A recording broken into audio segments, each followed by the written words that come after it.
கர்த்தராகிய இயேசு கிறிஸ்துவின் நாமத்தினாலே உங்கள் யாவரையும் வாழ்த்துகிறேன். நாம் இன்று தியானிக்கும் வசனம் 1 தெசலோனிக்கேயர் 5ஆம் அதிகாரம் 21ஆம் வசனம். எல்லாவற்றையும் சோதித்து பார்த்து நலமானதை பிடித்து கொள்ளுங்கள். இந்த வசனம் தெசலோனிக்கேயர் சபைக்கு அப்போஸ்தலனாகிய பவுல் எழுதும்போது, நிருபம் எழுதும்போது அவங்களுக்கு எழுதுகிறாரு. நீங்கள் உங்களுக்கு அநேக உபதேசங்கள் வரும், ஆனால் எல்லாவற்றையும் நீங்கள் வேதத்தின்படி இருக்கிற என்று சோதித்து பார்த்து அதில் எது உங்களுக்கு நலமாய் தோன்றுகிறதோ அதை பிடித்து கொள்ளுங்கள் அப்படின்னு. இன்றைக்கும் இந்த பூமியிலே வாழ்கிற கர்த்தருடைய பிள்ளைகளாகிய நாம் அநேக போதகத்தை கேட்டிருப்போம், அநேக உபதேசங்களை கேட்டிருப்போம், அநேக சத்திய வார்த்தைகளுக்கு விதவிதமான வியாக்கியானங்களை விளக்கங்களை நாம் கேட்டிருப்போம். ஆனால் எல்லாம் நமக்கு ஏற்றதா அப்படின்னு நாம் நிதானிக்க மாட்டோம். எல்லாவற்றையும் நாம் கேட்டு அந்த பாஸ்டர் அப்படி சொன்னாங்க, அந்த ஊழியக்காரங்க அப்படி சொன்னாங்க, நம்மை நாமே குழம்பி கொண்டிருப்போம்.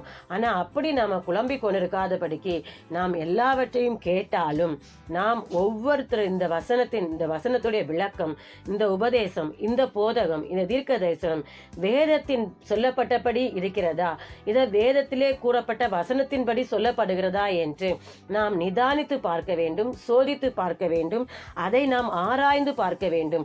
அதாவது அப்போஸ்தலர் அதிகாரத்தில் பெரோயா என்ற பட்டணத்தார் வேத வசனத்தை நன்கு ஆராய்ந்து அவர்கள் ஆராய்ந்து அவங்க அனுதினமும் வேத வசனத்தை ஆராய்வார்களாம். அப்படி ஆராயும் போது அவர்கள் அவர்களுக்குள்ளே அநேக ஒரு எழுப்புதல் உண்டாயிடுச்சுன்னு பார்க்குறோம்.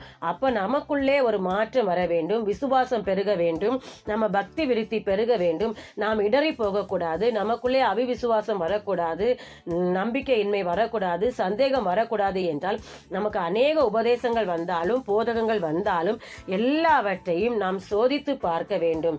வேதத்தின்படி இருக்கிறதா என்று சோதித்து பார்த்து நாம் நலமானதை பிடித்து கொள்ளும் போது நாம் ஜாக்கிரதை உள்ள பிள்ளைகளாய் நாம் நித்திய ஜீவனை பெற்றுக்கொள்ள நம்மை காத்து கொள்ள முடியும். அதாவது இன்றைக்கு பூமியில் அநேக கள்ள உபதேசங்கள், அநேக கள்ள போதகங்கள் எழும்பி நிற்கிறது.